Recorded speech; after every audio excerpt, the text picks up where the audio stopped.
My name is Jaime Satre, and I am a gone boarding teacher at Greenwood Christian Academy. I have taught gone boarding now for 6 years, and I have loved every second of it. Gone boarding matters so much in education today because education's changing and students are changing.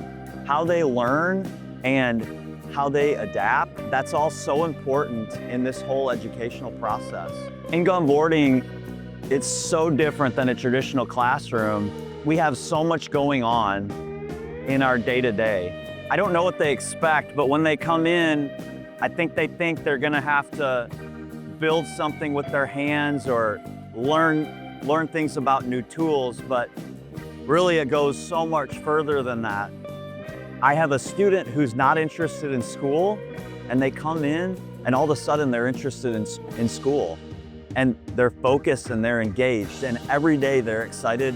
I've had students come back to me many, many times and tell me how thankful they are for the program and how thankful they are that just experiencing gone boarding and doing a few little things that really I didn't have anything to do with, but because gone boarding allowed this class to happen, or our school allowed this class to happen, these students are realizing for themselves what they're passionate about and what they love, and they're allowed space to be able to do it.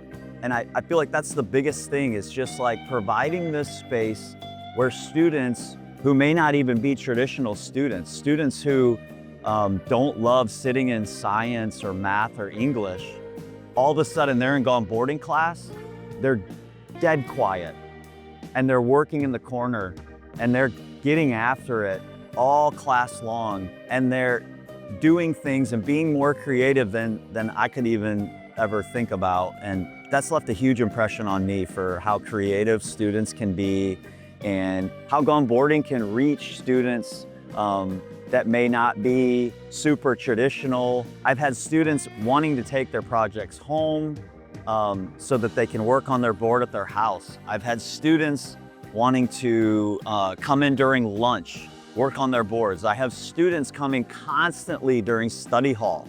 Hey, can I work on my board? I have kids in there where I lose track of what class they're even in because they're showing up in so many gone boarding classes. It's such a cool thing for students that you maybe wouldn't think would take that ownership, but then all of a sudden they surprise you and you can see them growing up right in front of your eyes.